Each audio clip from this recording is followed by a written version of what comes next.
Sir I have a question. Sir वो we become a good trainer, हम खुद कैसे बन सकते हैं गुड ट्रेनर? और सर टीचर्स का मैं पूछना है कि टीचर्स बहुत इंपॉर्टेंट रोल प्ले करते हैं सोसाइटी के अंदर, क्योंकि ये जितने भी स्टूडेंट्स बैठे हैं इनकी वो तरबियत कर रहे हैं, ठीक है? तो हमारा मेंटल लेवल या मेंटल जो भी प्रिपरेशन है उन्होंने करवानी है हमें, ठीक है? तो वो अगर अच्छे ट्रेनर नहीं है तो हम किस तरह बन सकते हैं आगे? और सबसे मुश्किल क्राइटेरिया मेरे ख्याल में टीचर्स को रखने का होना चाहिए, ठीक है? जॉब्स पे, ठीक है? तो आप खुद बेहतर जानते हैं कि क्या क्राइटेरिया है टीचर्स का। अच्छा ठीक है, अब इसका सवाल कि इन्होंने सवाल पूछा कि बाज़ का टीचर्स में ये एबिलिटी नहीं होती कि वो बेहतर तरीके से गाइड कर सके स्टूडेंट्स को, तो वो क्या करें फिर, ठीक है ना? अब इसका एक तो मिजाहिया जवाब है, अगर आपकी किसी ऐसी खातून से शादी हो जो बाद में पता चले आप किसी बनती नहीं है तो क्या करेंगे? तलाक लें?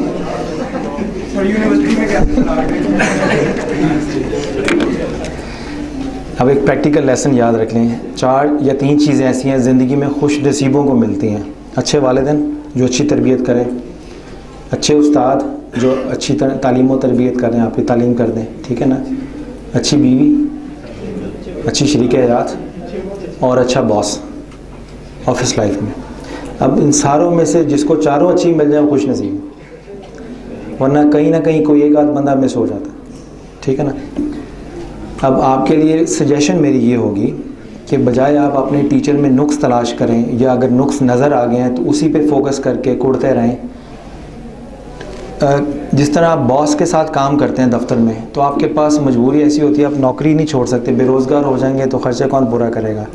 तो आप बॉस को निकाल नहीं सकते, खुद छोड़ नहीं सकते, उसको निकाल नहीं सकते, तो फिर आप बीच का कोई रास्ता ढूंढते हैं इस तरह से कि उसके साथ अपनी पीआर इस तरह से डेवलप करें कि आपका जो रूटीन की मेल जोल है या मामलात ज़िंदगी हैं वो चलते रहें। तो टीचर के हवाले से मैं ये रिक्वेस्ट करूँगा कि जब आप टीचर को इवेलुएट करना शुरू कर देंगे फिर आपका लर्निंग प्रोसेस स्टॉप हो जाएगा, फिर आप सीख नहीं सकते उससे।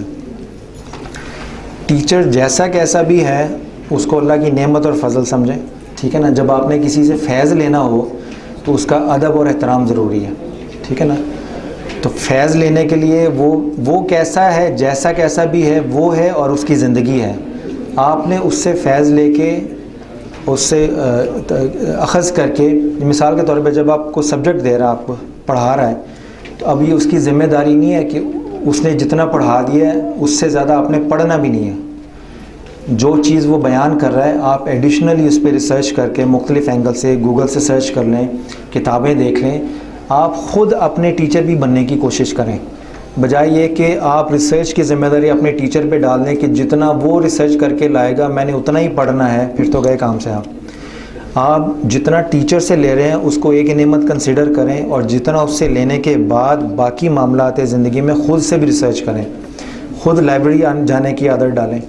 मैं कभी कभार बुक शॉप पे चला जाता हूँ, मुझे कोई किताब नहीं ख़रीदनी होती, मैं सिर्फ चक्कर लगाता हूँ। बाद का चक्कर लगाते लगाते आपको कोई ऐसी किताब नज़र आ जाती है, आप समझते हैं कि हाँ यार ये ज़रा मेरे जहन में थी और मैंने इस पर रिसर्च करनी है, तो मैं किताब ख़रीद लेता हूँ। सेकेंडली, आप अपनी बजट का, पॉकेट मनी का एक मखसूस हिस्सा मुख्तस करें मंथली, इसकी आपने सिर्फ किताबें लेनी और कुछ नहीं करना। मिसाल के तौर पे ट्रेनिंग एंड डेवलपमेंट आप पढ़ रहे हैं तो एक तो आपकी निसाब की किताबें वो हैं जो आपके निसाब में हैं, आप मार्केट में चले जाएं, ट्रेनिंग एंड डेवलपमेंट पे और बड़ी किताबें हैं, तो आप अपने निसाब की रिक्वायरमेंट में वो नॉलेज भी ऐड कर देंगे तो आपका नॉलेज वो एक्सपेंड हो जाएगा। यानी आपने जब क्लास में बैठना और टीचर से पढ़ना है तो टीचर एक सोर्स ऑफ इंफॉर्मेशन होगा, उसके अलावा आप अपने ख़ुद टीचर बन जाएं, यानी एक तरह से एक मौजू के पीछे पड़ जाएं और एक तरह से अपने आप को शर्लॉक होम्स समझ लें कि एक मौजू है उसके मुतालिक आपको तहकीक करनी है, उसमें एक मुआविन तो आपका टीचर है, दूसरे आप अपने मुआविन ख़ुद बन जाएं, और तीसरा ये है कि आपने अगर टीचर से इक्तसाब फ़ैज़ अच्छी तरह करना है तो आप अपनी सोबत भी चेक करें। आप सुबह शाम किन लोगों के साथ बैठते हैं, वो जो टीचर में नुक्स निकाल के लतीफ़े सुना के हंसते हैं, या वो अपने मौजू पे बैठ के उस पर फोकस करते हैं। तो आप बाज़ का आपकी अपनी सोबत टीचर से इक्तसाब फ़ैज़ में रुकावट बन रही होती है। तो अगर आप अपने हाल पे भी नज़र करें तो आपको टीचर के नुकाइस कम नज़र आ जाएंगे, क्योंकि देखिए ना, एज ए स्टूडेंट आपके पास अथॉरिटी नहीं है कि आप अपना टीचर चेंज कर दें। आप पेरेंट्स को ये नहीं कह सकते कि जब तक मेरा पसंद का टीचर नहीं मिलेगा मैंने पढ़ना ही नहीं है। आप यूनिवर्सिटी को ये नहीं कह सकते कि ये मुझे पसंद नहीं है, मैं टीचर चेंज करें। वो हो सकता है आपको चेंज करना प्रेफर करें। इस तरह अपनी मर्ज़ी का कुछ ज़िंदगी में नहीं मिलता, ये भी एक लाइफ का लेसन है।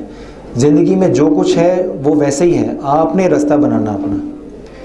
टीचर दरवाज़ा दिखा देगा, दरवाज़ा खोलना आपकी ज़िम्मेदारी है। ये है सारा। ठीक है जी, और कोई सवाल?